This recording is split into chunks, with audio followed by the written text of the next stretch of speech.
Never share. I don't know how to. Oh, well, we're live And now, now we're everybody. live. Yep. Oh, Ooh, a vet. God. We knew you had invite good Sean taste. back on the show for the first time in a year, and he's still using the same background. I mean, yes, it's helping, Derek, him having a vet in the background.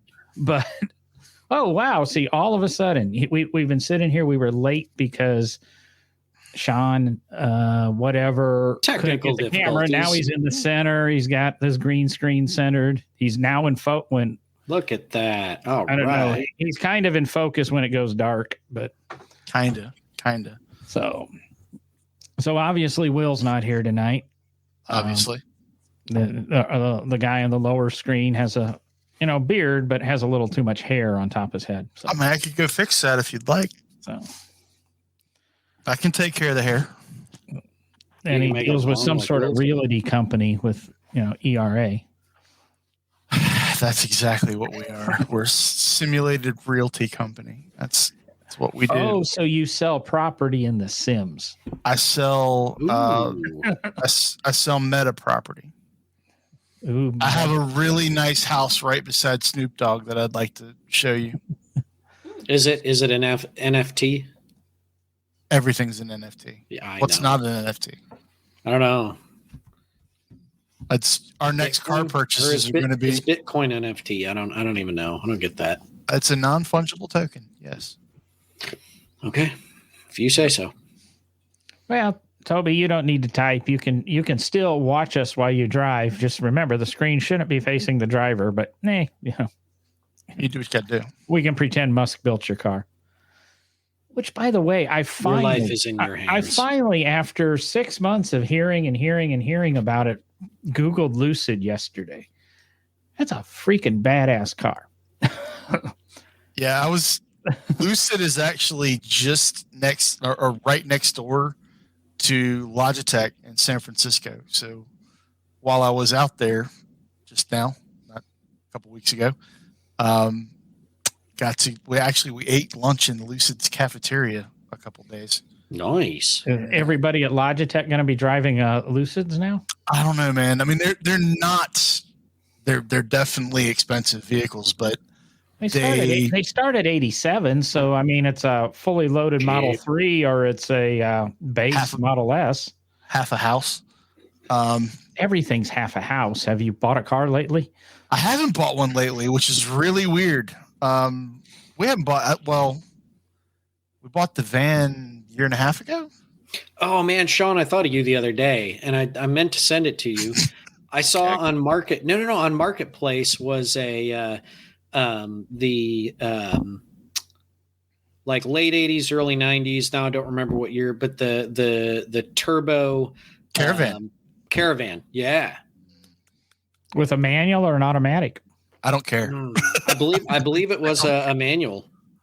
Either way.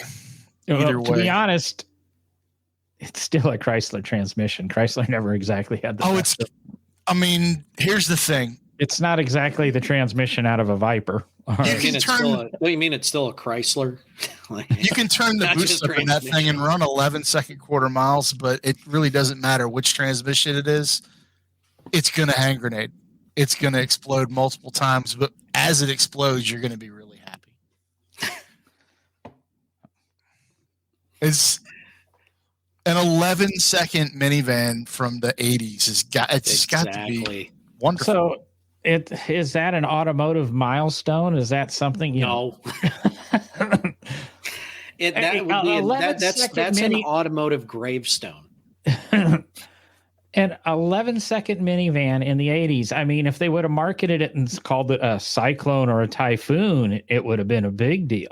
Well, from the factory, it was like a 16-second minivan or 17. Like it was a slug off the showroom floor. But I mean, you can tune it. You can go crazy with it.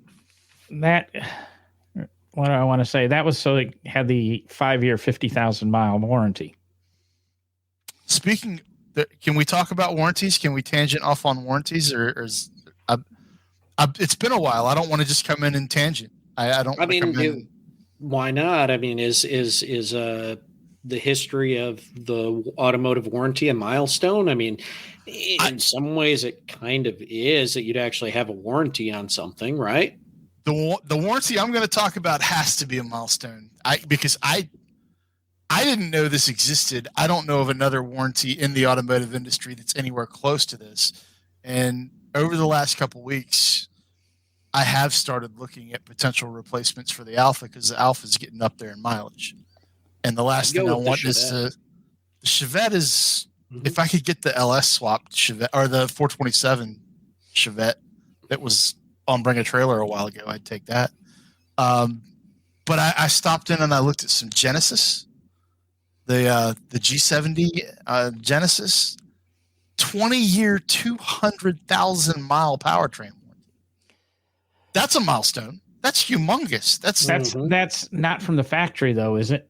I thought the way that they made it sound, it could be a dealer thing. I don't know. No, but Hyundai's 10-year, 100,000 mile from the factory. So as a dealer thing, not all of them do it, and you've got to jump through all the dealer hoops.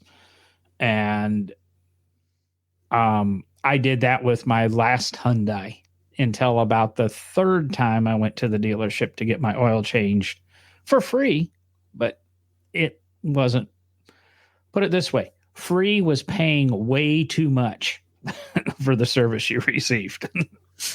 So you might get a 20-year, 200,000 mile warranty, but you better have every I, dotted, every T crossed, and every time they say you need a cabin air filter, you better have them replace it twice during the same visit. It's, Can I dot my T's and cross the I's? Or only if you're dotting your T's with a little heart. Well, okay, I can do that. Or a little circle with a little smiley face in it. I would do the heart if I had anything with an N badge on it. Hyundai right now is making me smile. I almost drove through the Hyundai dealership, one of the cities I was in today, because they had an N Velociter. It's a bad ride, man. It's a bad ride. I was afraid if I would stop, Brandy would find out my car buying issues. Because I probably would have, if the numbers would have worked, I could have probably come home with that. And she would have killed me because she never got to drive the Mini yet.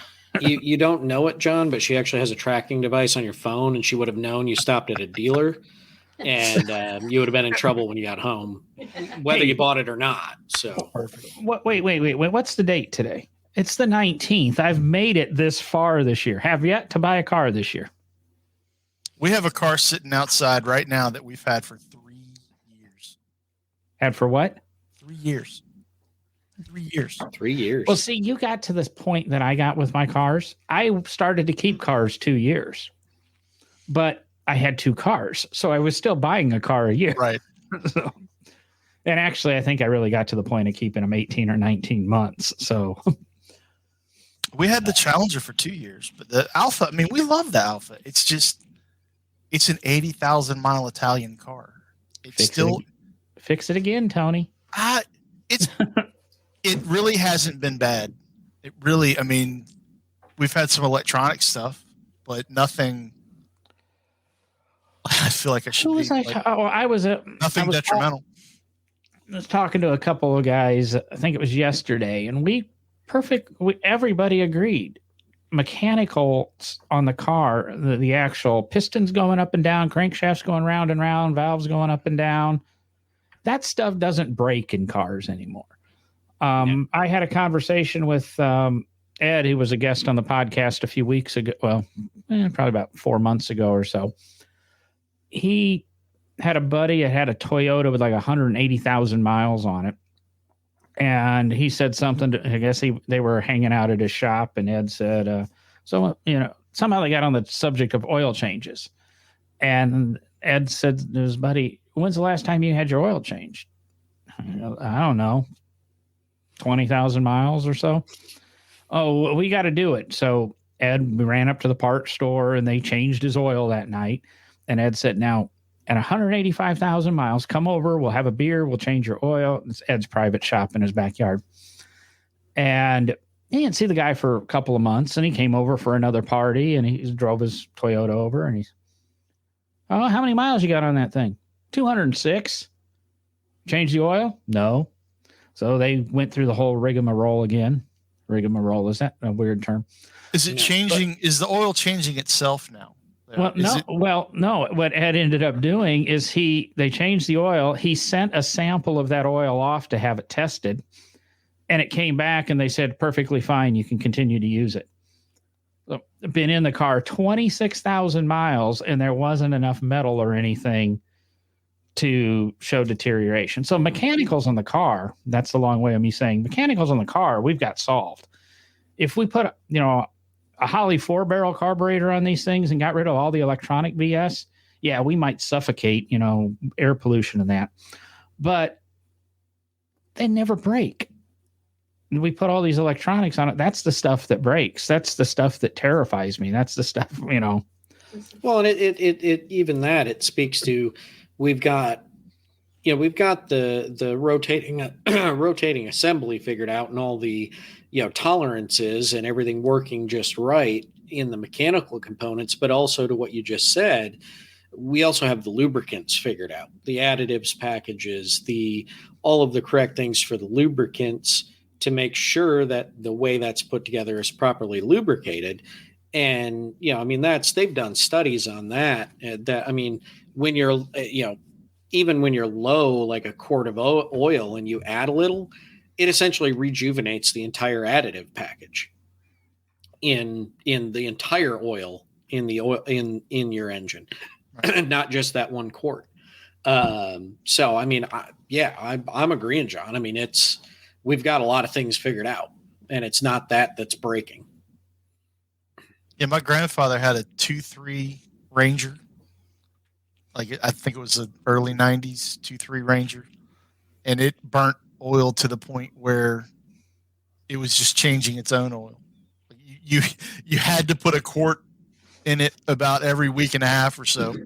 It was just a constant refresh. But it literally, bad boy. The valve stem seals got bad enough to where there was enough oil getting through and burnt that it was forcing you to put a new quart in, but it never got worse. It started doing that at like 200,000 miles, and he had it. It's like a 420,000 mile Ranger, and it wouldn't die. The hole only can get so big that it's leaking through. Mm-hmm. But I've had them. Is that a challenge? I've had them that you put a quart of oil in. Same time you put gas in it. Every fill up, you just knew you needed to put a quart of oil in it. Yeah. And if you happen to overfill it a little bit, maybe I didn't drive it quite as hard as I did the last tank of gas, it eventually level out. So yeah, exactly. You met John. You met Daryl Keel. Used to be the pastor at the church we used to go to. Daryl had a Prius for 400,000+ miles. Original batteries, and it's still running. It will not die. I don't even understand how you get the original battery packs to be in that thing for 400,000+ miles. It's interesting because I was just having that chat with somebody at work yesterday and talking about that, and it happened to not be automotive related or car related. It was actually talking about snowmobiles because he'd just been out snowmobiling back home in Michigan, and he was talking about the fact that he's got like a I think it's like a late 60s, early 70s snowmobile, and he was whooping the snot out of brand new snowmobiles in drag races and all this stuff, and we were talking about the fact that every once in a while, you just get that one machine that it's assembled the same as everything else. It's, it's all the same parts. It's all the same components. It's a production vehicle. But for some reason, in that one, everything just jives and is just right and just makes it the perfect machine. And it never dies. It can whoop the snot out of anything new. And I think that's true. And that sounds to me like what that Prius is. Sorry, Prius, if we're English. It's he couldn't get it to die.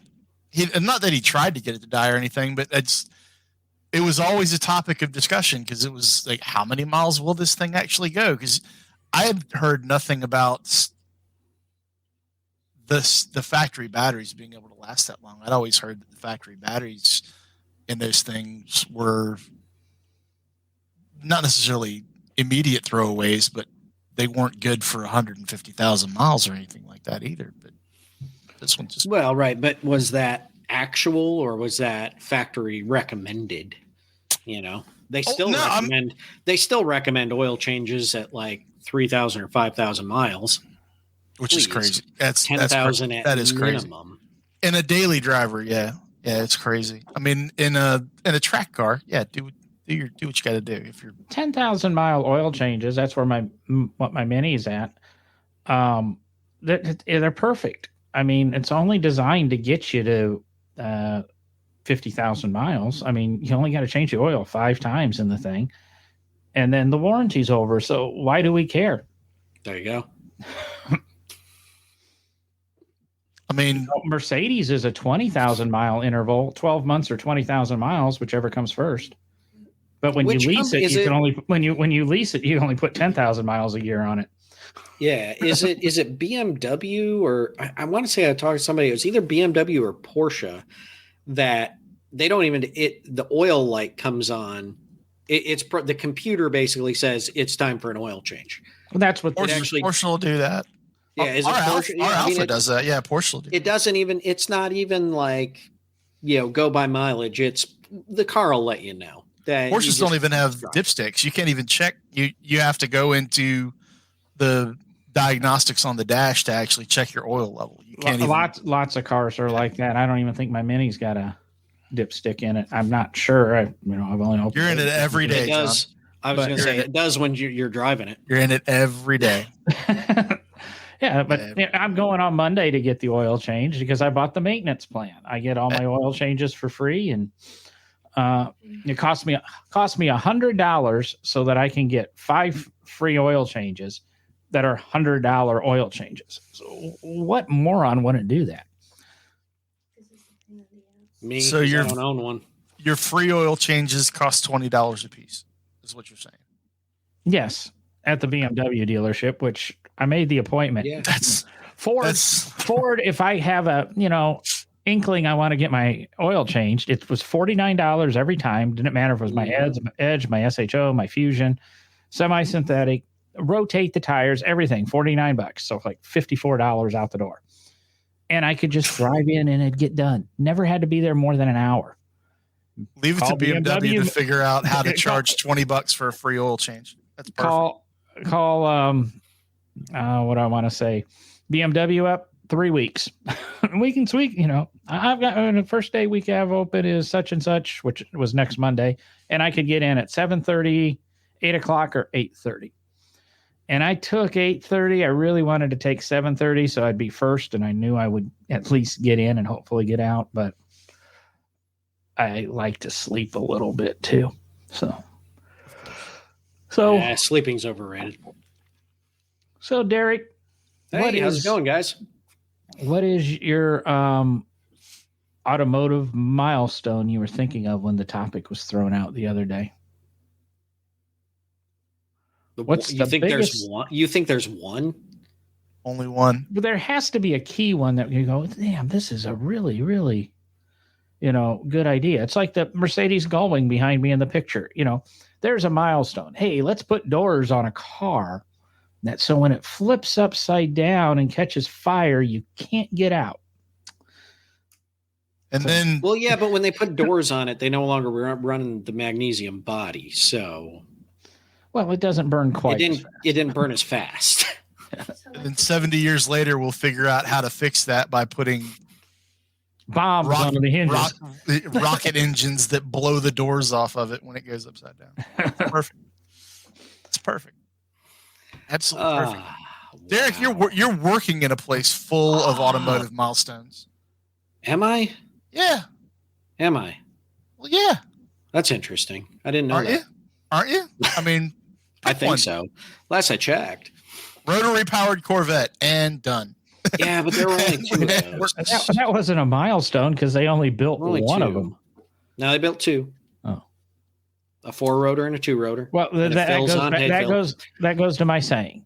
You got to try everything twice, just in case the first one went wrong. So they obviously tried it twice, and no, it was destined to be wrong. There you go.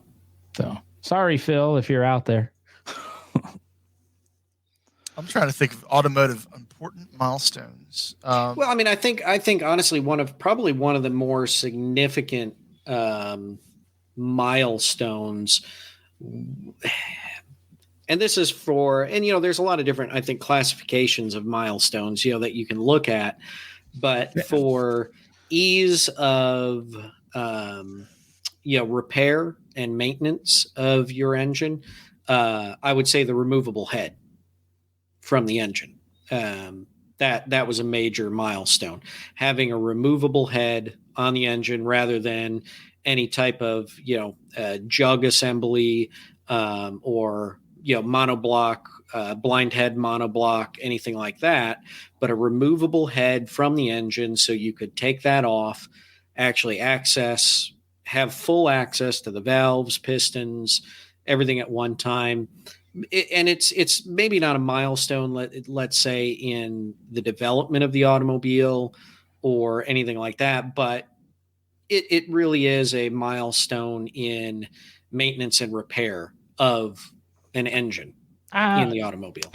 So, we can't agree or disagree, but no, we can. I want to say, I think we can disagree. I don't know if that's that big of a milestone. I mean, yes, it's an evolution. I mean, I'm thinking the 08 Maxwell that I worked on, it had little things, it had jugs, so it didn't have the removable head. You got to remove the jugs. But to access the valves, they were brass plugs or whatever that unscrewed, and you could get to the valve train without ever taking the jugs off the block or anything. If you're going that way, if you're going automotive milestone, and we got there, and I don't know why the hell we're still not there. Going to a canister oil filter as opposed to the cartridge that was forever and forever and forever. And then we went to this thing in the 60s, and it seemed to be perfectly good until the 2000s. And now everybody's went back to the damn, canister thing as opposed to just a single piece oil filter. Well, I mean, in that case, how about just an oil filter in general? I think putting an oil filter early engines didn't have oil filters. That's more of an innovation than a milestone. Yeah, that's true. I think that's still evolution, but then again, you evolve. Was the what do I want to say? I forgot. Awesome. Great conversation. Automotive milestone. I would venture even, run flat tires to me is kind of, it's an evolution of the tire, but it's really a milestone that, they're still not the best thing. And, your sports cars don't come with them, and everybody, they're not the best. I want to say best riding tires and that, but I've got them on my Mini, and they're sure a hell of a lot nicer in the model that I got on that car than. Hang on, John, because were 6 years ago. You're titling the show "Important Milestones," and we're picking apart the term milestone. And of course, you're throwing out that I threw this out, and what was I thinking about? But I just looked the text up because I was pretty sure I didn't use the word milestone. And my text was, what if we discuss the most significant developments in automotive history, both production, aftermarket, etc. Yeah, this is we're definitely talking more innovation. Yeah, not milestones. That's really where I was headed. I think you named the show wrong. No, I think I just changed the topic on you, and I didn't like your topic. He just wanted to take what you said, which was an absolutely lucid idea, Derek, and turn it into something that didn't make sense. Thank you. So are we talking the Lucid? I think the Lucid's a really big milestone. I think it's probably going to be replace the Tesla as the it car for Hollywood. I don't think it is. Tesla has too much momentum. No. Everybody's got a Tesla. I want to be different. I'm an actor. I'm on a movie. I make $20 million a picture. I don't want to have the same damn electric car that everybody else on the street has. You still want a Plaid? Oh, well, did you see they finally Prius? Maybe it's not. It's an evolution. Did you see somebody actually came out with a thing that goes on the Plaid so that you have a round freaking steering wheel now? Have you sat in one with the yoke? No. It's stupid. Well, yeah. It's really obviously stupid. That's like trying to drive an 82 Knight Rider replica. It's the same damn steering wheel. It's as soon as I just happen to have a steering wheel right here. As soon as you do, like you turn the wheel to the point where you need to do this, it's just stupid. Well, you can't do hand over hand turns. Yeah, in a daily driver that is not an 11-to-1, doesn't have an 11-to-1 rack in it. It's just you have to cross over way too often, and it doesn't make sense in a street car. But why? You just put your hands on the steering wheel, let them rest, and the car does everything for you. Yeah, that's how that works. Mm-hmm. I'm gonna go with no. Well, there's I would even put it as a milestone is as we're getting more and more advanced with self-driving cars. I mean, Volvo is supposed to have they just announced in the last week or so that they're going to have is it level 4, which is full autonomous driving car on the market within the next 3 to 5 years. That is a milestone. Wait, who said that? Volvo. Volvo. Oh, Volvo. Yeah. And that is absolutely a milestone. That marks, I think, that will be a change to cars. A fundamental change in mindset when it comes to how the masses look at a vehicle. And a lot of people ask me, and I don't know why, but a lot of people have asked me over the years if you could get in a car and like after you've been at Daytona racing for 3-4 days, if you could get in a car leaving the speedway, recline the seat back, turn it on full autonomous, and let it drive you back to Birmingham, Alabama, would you? And without hesitation, yes, for me. But I don't see any reason that it can't be the best of both worlds when it comes to an autonomous vehicle, a fully autonomous vehicle like that. I don't understand why it has to be all hands on or all let the vehicle do whatever it's doing. And people talk about it like it's an absolute one way or the other. And I don't get that. And coming from a high performance driving perspective, I love driving cars fast. I love it. I love the feedback that I get, but I also know that I'm 51 years old. And at the end of a track weekend, I'm tired. If I can sit there and let the car go for 12 hours and I'm just game on. Throw my CPAP in there, plug it up. I'm good to go. That's a milestone. And even the dog agrees. I heard that. Yeah, I don't know about that. No. Actually, I think the dog was just shaking her head. No. Exactly. I think the dog agrees. So Dana's over here getting all technical on us, trying to post links to things, that are trying to show that we're not talking about an original topic. Thanks, Dana. Okay. I had to look at it though, because I saw in the link that says the first mass-produced automatic transmission, which kind of got me thinking. I wanted to see and they're literally talking about the fluid-driven automatic transmission. Because I think it's kind of interesting when you talk about transmissions, because we really had what an automatic transmission is prior to the automatic transmission. Of course, they were just called planetary transmissions, and you had to shift them by foot with pedals. But they were doing essentially the same thing that automatic transmissions do. So I had to look that up. Well, hey guys, how's it going? I'm sorry. I was trying to look at something with one of these links, Dana. John, you're supposed to look at that after the show. Well, we have to discount the one with AutoWise because they had something about, finally it adjusted or caught up, but they had something about resto mods on their homepage. So, ooh, Jason, I don't know. 2013 first combustible car, the Tesla. Are we talking about when it's just sitting parked somewhere? No. The Italians kind of got that down in the early part of the millennium. Have you never been at a racetrack and just seen a Ferrari just catch on fire? And then you have to talk about what about after they're impacted. I mean, we got to go back to the Pinto, and no. See, that's an outside factor coming in. A Ferrari just sits there and.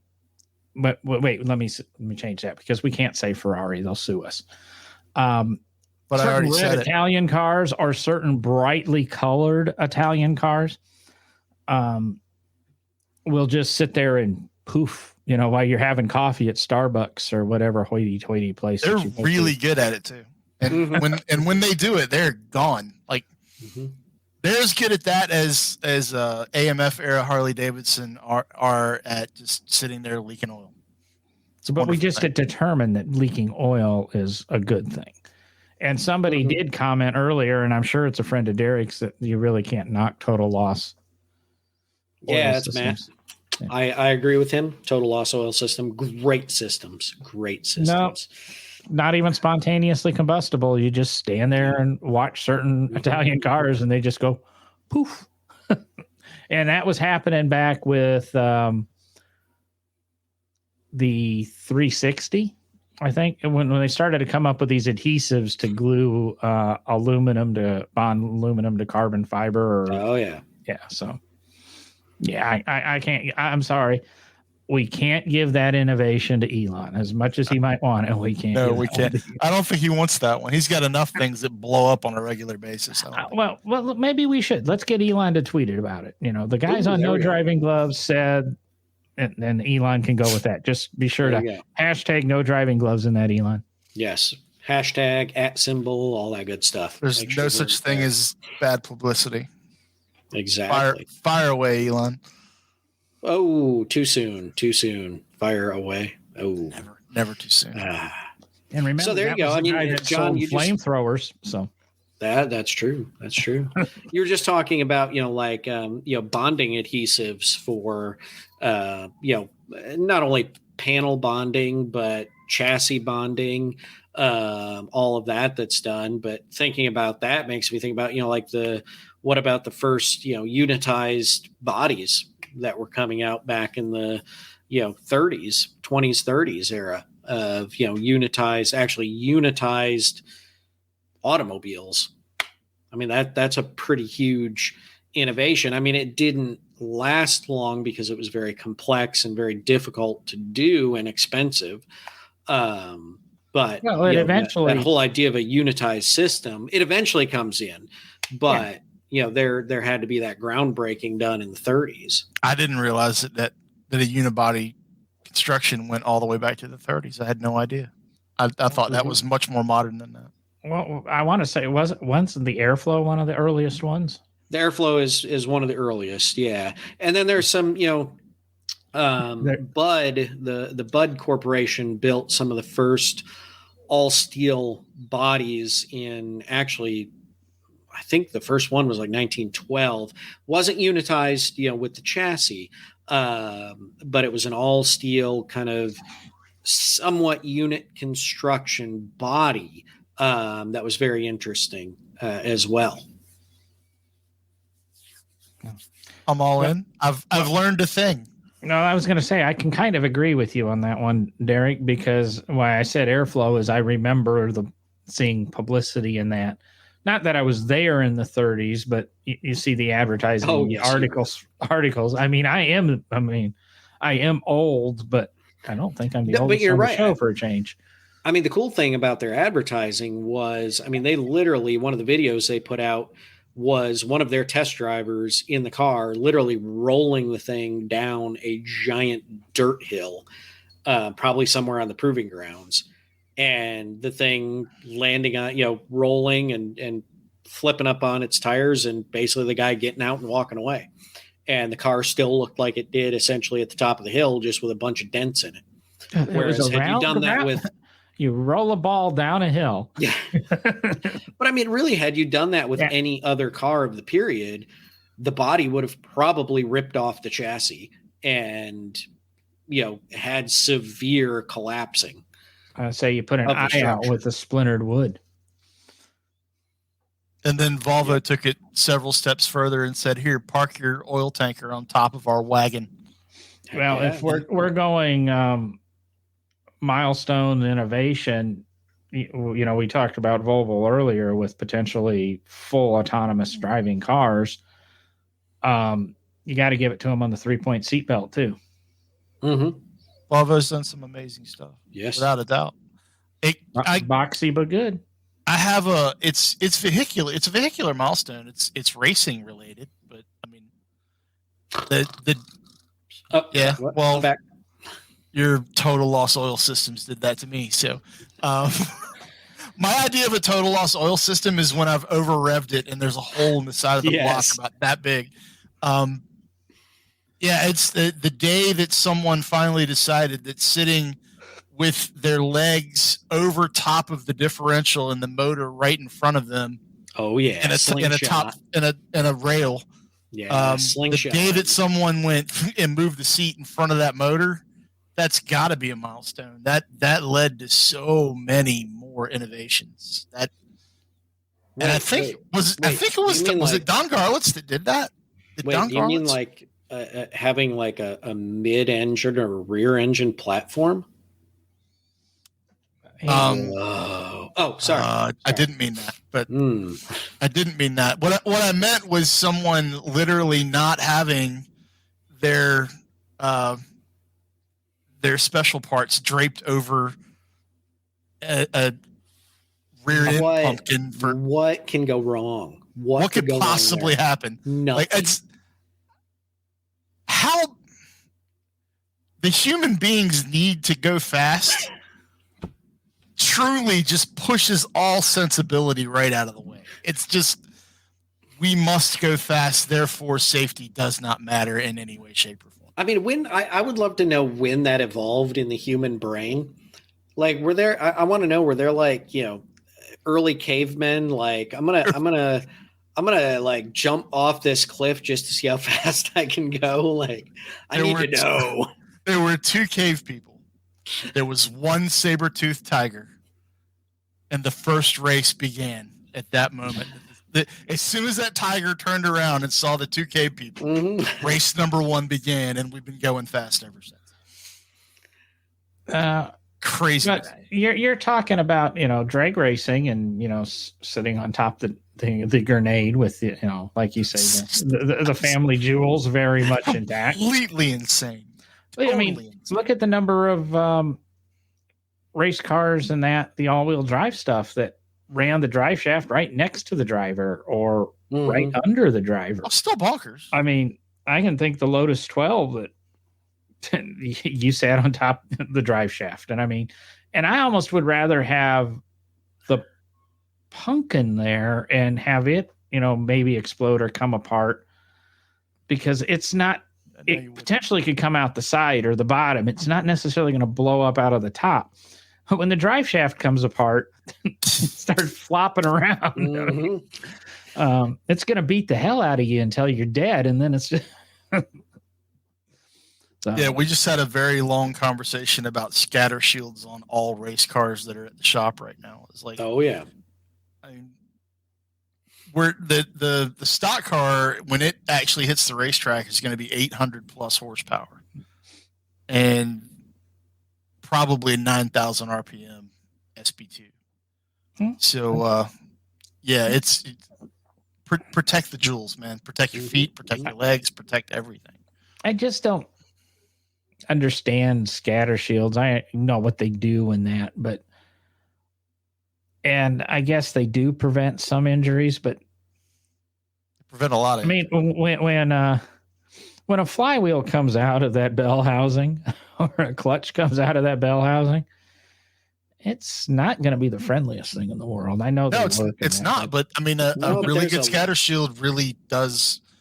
A really good scatter shield will take a flywheel from a 4,000-pound Pro Mod and redirect it to keep it from coming inside the car. Mm-hmm.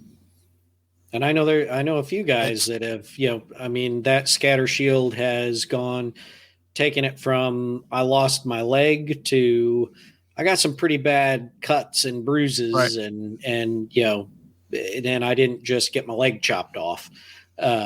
So, I think they're important. Hey, Jason popped up in there, paddle shift and dual clutch transmissions. Yeah.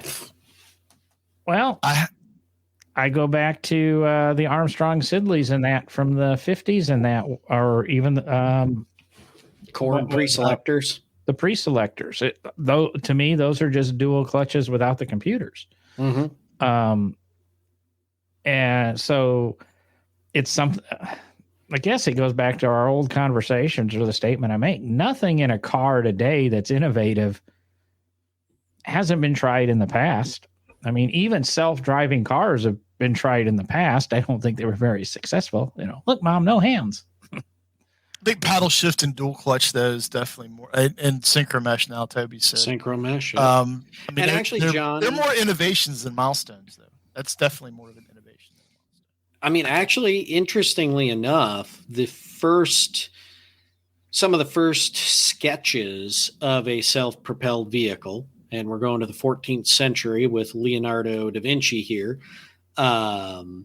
was not only self-propelled, but self-driving. The mine cart that he drafted and was envisioning, again, going back to just to save the donkeys from dying. That's literally why he did this. It was a spring wound machine. So it was kind of clock movement based, right? But it actually had cogs and pegs that you could wind each spring and set certain distances that it would actually run. And then one spring would stop and it would actually, of course, stop one of the drive wheels. The other one would go, it would turn, and then they'd start both running again. And they could actually, his idea was you would program the path of the mine to go down in with the cart. So has anybody ever tried to build that out of those drawings? Yeah. Okay. Google it. There's a university. I want to say a university in Italy did it. I have a model of it, maybe about 6 by 6 inches. You can't do all of the programming, but you can see everything and you can wind it up and make it drive. You have to push it backwards until it starts clicking. No, let it go. It's got a wind on it, kind of like a clock string that goes through it. Yeah, it's one of those SSTs. Yeah. Yep. Evil Knievel motorcycle sparks on the jet engine. Yes, I think the removal of steering wheel mounted spark and timing levers is probably more of the innovation rather than putting them there. Well, what about the steering wheel itself? Yeah, that would fall into that. Because that is extremely important. Right around 1901, Packard's one of the first to introduce the steering wheel to the automobile because they're both fascinated with boats. And the steering wheel actually comes from boats rather than the automobile. Early on, of course, it was tiller steering. And the Packard brothers bring the idea of a boat-style steering wheel to the automobile. Only to eventually evolve into an airplane-style steering wheel, as we discussed earlier.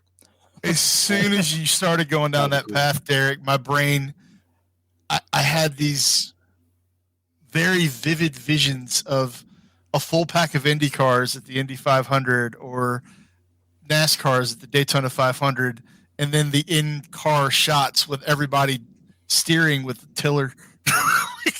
Yes. In a modern IndyCar or NASCAR, or like go to the 24 Hours of Le Mans and you've got all the prototypes and everybody's steering with a tiller.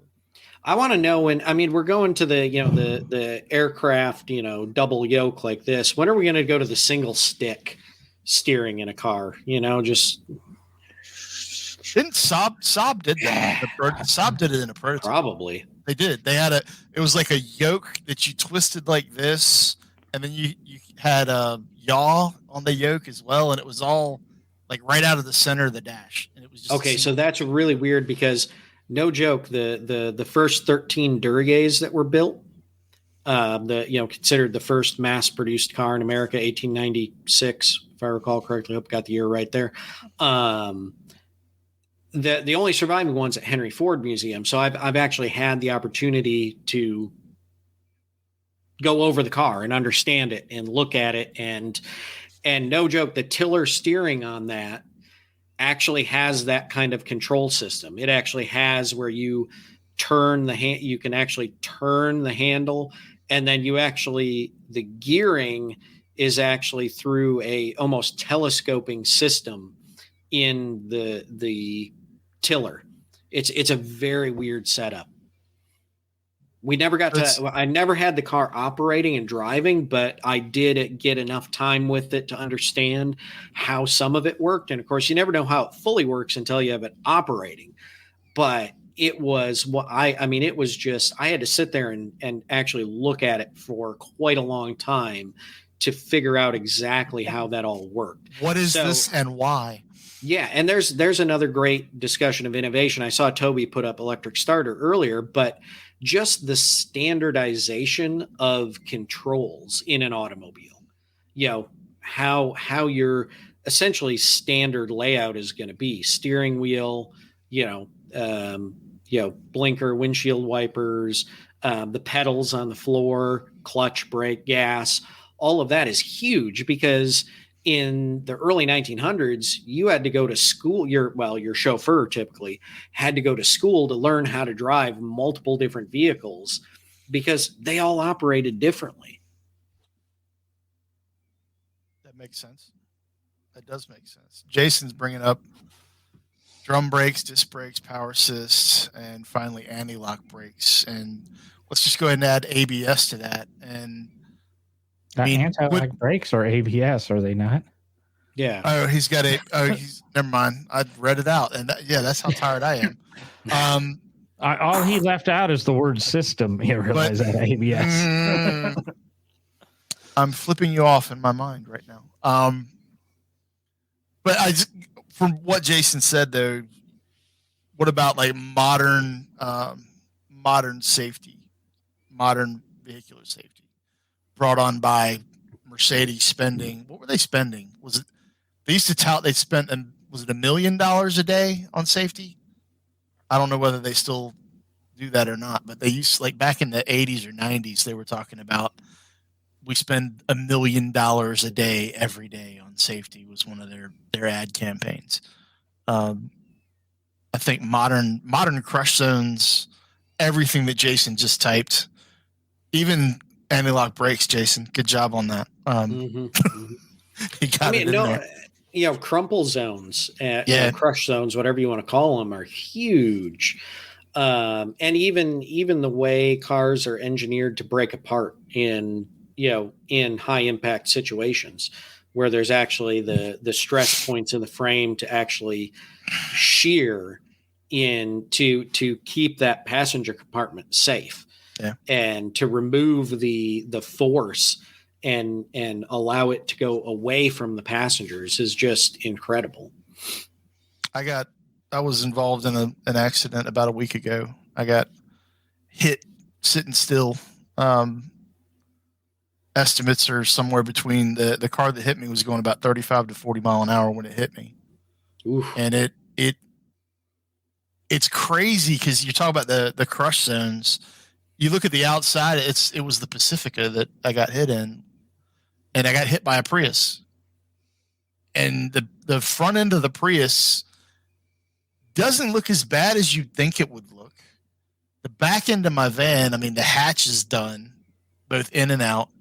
Bumper cover's done, absorber's done, impact bar's done. It actually swayed the whole back of the van. You could see the gap in between the right side tail lamp is opened up and the gap on the left side's closed up. The left quarter is buckled under the fuel filler. And then they got the bumper off and realized that the rear body panel, part of the unibody, is actually crushed. And it did its job really well, but I'm here to tell you, I'm in pain, y'all. Like we as human beings are still the weakest link in that equation by far. Mhm. There's without a doubt. But now imagine if that was if it had been a straight rail, like a straight frame 70 Torino. Yeah. Exactly. I would have taken more of a brunt, and that Prius would have been absolutely totaled. Mm-hmm. Totaled. And how about just the essentially what most people refer to as the crash pad on the dash panel, soft. Let's call it soft dashes instead of metal dashes. And I could speak to that because when I was like 5 or 6 years old, I was involved in a head-on collision. And I probably should have gone through the windshield, honestly. Right. I was in the front seat middle, and we were driving on the side road, dirt road, that runs alongside of our farm. So, not wearing seatbelts, completely inappropriate. Should have had seatbelts on, but you're on a farm growing up back then, especially, seatbelts weren't used a lot. Always wear your seatbelt. And the only thing that kept me from going through that windshield was my aunt, who was driving, reached over at the last minute and put her arm in front of me on my waist. Mama. And that kept you from going through the windshield. What she did is she grabbed my waist. And what it did is instead of lifting off the seat, I folded at my waist, and my right across here hit the metal dash. And when the ambulance got there, they thought I had broken my nose because it took them about 10 minutes to get there. And that entire 10 minutes, I was pouring blood out of my nose. For sure. My sister, who was sitting next to me, slid down in the seat and left on the metal glove box door, left the imprint of her 2 kneecaps. Ugh. And my aunt had pretty bad lacerations on her face from hitting the steering wheel. We were hit head on by a drunk driver. So had that capsule that you were supposed to do exactly what your sister did. Dive down slide down under the dashboard. Well, if you're going to do that, don't have a metal glove box door right in front of you. Did Tucker wasn't the first padded dash, was it? No, he didn't come up with that one, did he? Came up with everything else. I mean, he was obviously trying to innovate safety. I'm trying to think. That's a good question, John. I don't know the answer to that one, whether his was padded or not. Talk about crush zones and them being done properly or going back far enough to where engineers just didn't know. I've had a couple split window buses over the years, and if you've ever been in the VW bus, an old air cooled, even the Vanagons, even when they went to Vanagons, with the driver out in front of the front axle, it feels like you're on a tilt-a-whirl when you're driving those things. Like you drive past the corner and then turn, and then the vehicle turns behind you, and you're like you're hovering over the curb as you're turning around. It's so weird, man. But there's the crush zone is your knees. The crush zone is you. Mm-hmm. Yeah, your feet get to the accident before anything else does. Yeah. But that, how long did that design last? When it really, because Ford put it on the Econoline vans, Dodge did in the A100s and that in the 60s, and Mitsubishi, Toyota vans of the 80s, the minivans. Volkswagen carried it into the 80s. Yeah, with Vanagons, they carried it into the 80s. They carried that. There's still public transportation buses that are built that way. Yeah, but those are. I mean, that's a little bit better. Just a lot more metal. It was bigger. The Isuzu box trucks or whatever, the chassis cabs are. I always think of but to me it's a truck and it's going to be a little bit stronger. But as cool as the VW buses are, they were kind of death traps. I've known a couple people, or knew a couple people that passed away in those. Jason just brought up bias-plied radial tires. I mean, Jason, do you have what's the problem with driving down a perfectly smooth road and still feeling like you're driving on a washboard while you go side to side all the way down the road? What's wrong with that, man? Driving down a perfectly smooth road in a vehicle that looks like it has round things on each corner, but they're actually triangles. Oh my God. That, or doing a really good burnout with a bias ply tire, and then all of a sudden you just have like a bunch of frayed string flying out all over the place. It's wonderful. So does that mean that retreads aren't up on that list either? No, they're not. Gotta love 100% are not. It used to be the thing, man. You get some repops, go to the drag strip, get some repops. We've only got like 3.5 minutes to come up with the wow one, though. We haven't come up with the internal combustion engine and the automobile itself. Dun, dun, dun. Man. I would go with internal combustion engine. Yeah. At the turn of the century, from the late 1800s to the early 1900s, I know, well, nobody that listens to this show is probably going to gripe, but it truly was green technology. And I think we've said that on the show before. It was cleaner than the horse-drawn vehicles, at least in the cities. Okay, I'm going to clarify that. Within the cities, it was actually a cleaner technology than allowing all the horses to be out on the streets. They all have to go to the bathroom. They go wherever they want. They're animals.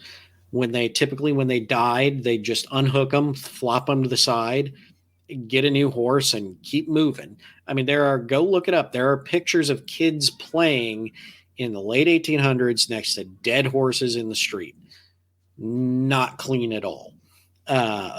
We've come a long way since then, but it was a huge, because you have to remember also at this time, we are playing with electric, steam, and gas internal combustion engines, all at the same time, fighting for what's going to be best. And a lot of things came together for internal combustion to take over, but it was a huge factor. I would say, yeah. That got me thinking, and I just Googled it, and I doubt if I can get the flip side of it. There's 284 million vehicles that operate on roads throughout the United States as of 2021. That's a hell of a lot of horses. Mm-hmm. Does it have to be, could it be something that enables the cars to do what we do with them? Because another milestone would be our interstate highway system, or any interstate highway system anywhere in the world. Completely. That's a huge deal. Roads in general, are a major mile, and that goes to what John posted on Facebook a little. I don't know how earlier today when we were talking about the fact that we're going to talk about this topic, but infrastructure, just the infrastructure and the change that we're going to see to electric charging stations. And John, I read that. I didn't comment on the post, but I think you mentioned that the corner gas station was the quick stop, whatever you want to call it. This was going to be the end of it. I think a little bit the end of it, but I think really what you're going to see is more of the the corner gas station turning into something that more resembles the I call it turnpike or toll road rest areas. The actual rest stops where you're going to pull in, you're going to park, you're going to charge, you're going to go in the building, you're going to grab a drink or something a bite to eat. There's going to be a restroom. You're going to sit down while your car charges for 15 minutes, and then you're going to go out, get in, and take off again. A mandatory Buc-ee's every 50 miles of interstate. No. You got a mandatory Buc-ee's or Sheetz. I think your theory's kind of there, but I don't see gas stations on interstates in that changing much. They'll go from gas pumps to chargers, and you're kind of right there. But if I drive down, okay, I drive out of my neighborhood. There's a gas station. You can come to an intersection. There's 3 gas stations, one on each corner. That stuff's going to go away. You'll have one convenience store, maybe 2 convenience stores. But wait. Why is it going to go away? Because the idea of electric is a convenience thing. People are going to charge at home. And the reason we have gas stations is you've got to put these, 1,000, 10,000 gallon tanks in the ground to hold gas. Why can't your local grocery store put in 10 charging stations? And then when you go to the grocery store, you just plug in at the grocery store.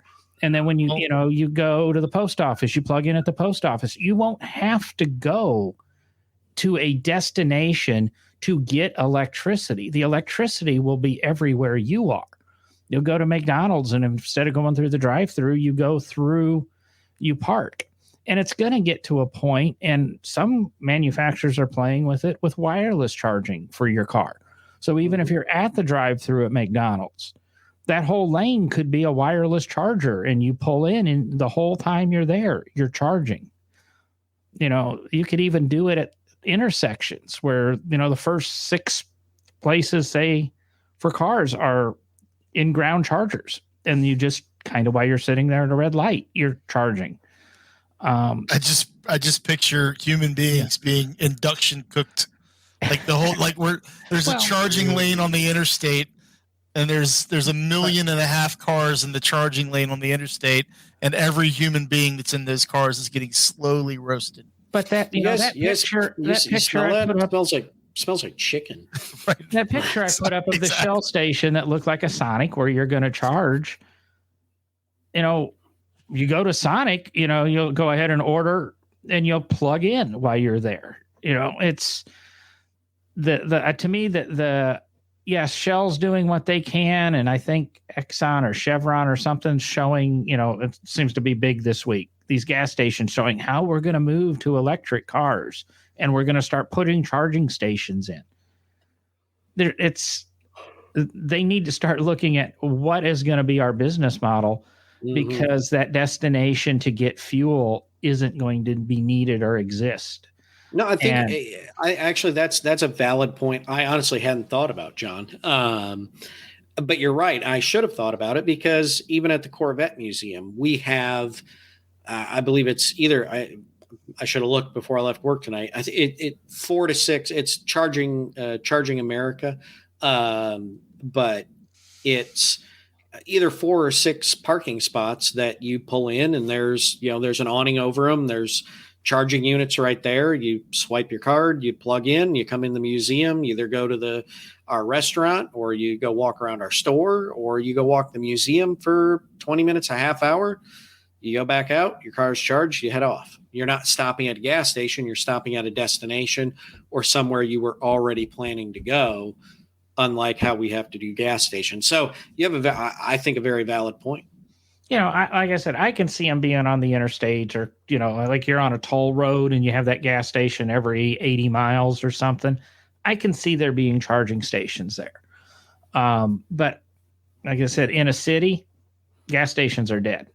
So sell your gas station stock and start buying these charger station stocks, and our financial tip of the show.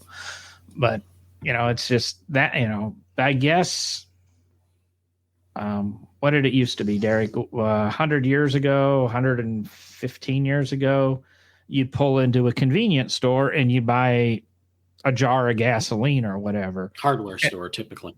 And now and that eventually evolved into gas pumps and gas stations. And I think we're going to see it, they're going to go, gas stations are going to kind of go away. There'll be a refreshment stop. But there might be one of our biggest changes upcoming. I mean, electric cars are going to, I think electric's the way everything's going to go right now. That seems to be what everybody's legislating in, not to get political. And, it's going to, I think the convenience is going to outweigh. Hydrogen might be a better alternative, but it's one reason so many celebrities own electric cars, because they don't have to go to gas stations anymore. They don't have to deal with the public there. They charge in their garage. They go to their studio. They plug in at the studio. They go home. I know for a fact, Penn Jillette, the comedian, he drives a Nissan Leaf. I mean, he used to have a Mini, but as soon as the Leaf came out and he found out he could fit in it, I mean, he's a big guy. Mm-hmm. He has a charger at, I can't remember where they perform in Vegas, wherever their stage is. And he has one at his house. And that's the only places he goes. If he goes anywhere else, he's in a chauffeured car and he doesn't care.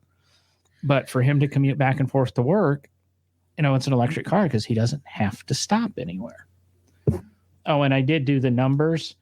There are over 1 billion cars in the world right now, and 58,372,106 horses.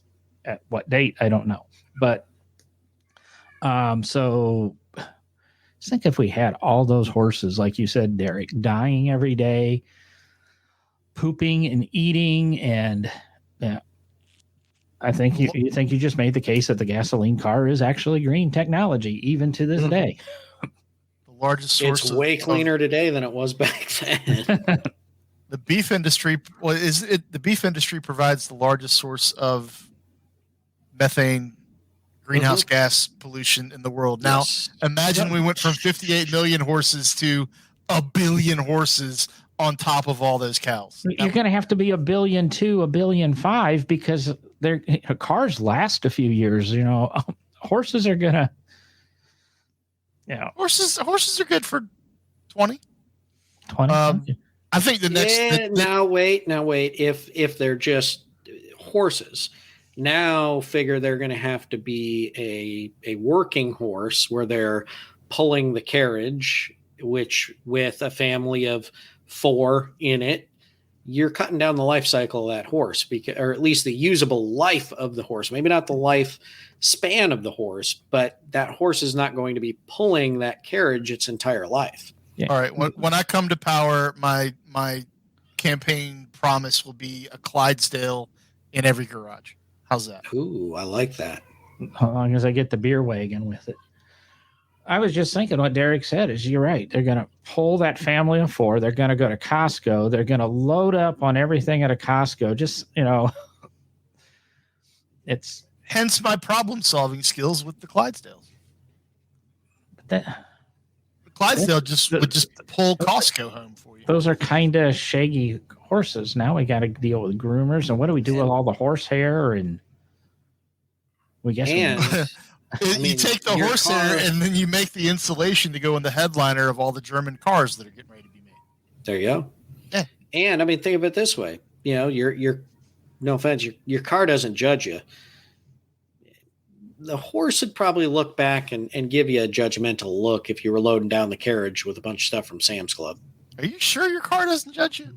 I'm pretty sure I have cars judge me on a regular basis. Yeah. Haven't you ever went to a dealer, Derek, and thought about trading a car, and then you leave and you notice your car acts up for the next couple of days? Well, true. No, actually, it actually normally after I do that, it behaves really, really well. It's like, whoa, he was at a dealership. I'm good. I'm a good boy. I'm a good. I usually start acting up, and that's why I get rid of them. Maybe they should. maybe my cars should talk to your cars. And It's like when we were younger. Like, I don't know if you guys, when we were kids, of course, growing up, at least in my case, growing up with a dad that worked on cars and learning, I'd be driving home from school and I'd be like, what's that noise? Something's not right. And you'd get home and then, dad would get home from work and you'd be like, hey, my car was making a weird noise. Okay, let's take it out for a drive. And it ran perfect. No noise. I mean, you could have been driving home and the thing could have been going thunka, thunka, thunka, thunka, thunka, and the number 3 could have been ready to come out the side of the block. But when dad got in it, it ran perfect. It was scared of your father. Exactly. Absolutely scared of your father. well, It's always amazed me how many mechanical issues you can hear on the final lap of a race that you're winning. It's just like you hear every single creak and groan and pop, and it's not going to make it. I know it's not going to make it. It's not going to bring it home. It's heightened sense of awareness in that situation. Mm-hmm. We've run over, haven't we? Oh, we way run over, but we've talked horses, we've talked electric cars, we've talked rocket bombs, we've talked about everything tonight. Split window buses, man. Join us next week, same time, same place, for another episode of, I don't know, I started watching old Vaudeville gloves. stuff. It's in the corner. Burns and Allen and Jack Benny last night, and however those shows ended, that's how I just felt. Join us next time as our old radio program. But I'm out of here, guys. You take it easy. Listeners, NoDrivingGloves.com. Buy us a coffee there. Listen to a lot of the old back episodes. Check us out on YouTube. Like, follow, subscribe, whatever all that BS is. And Facebook's the best place to get updates on the show and occasionally a witty little comment. But that's it for me tonight. Later. Bye-bye. Night.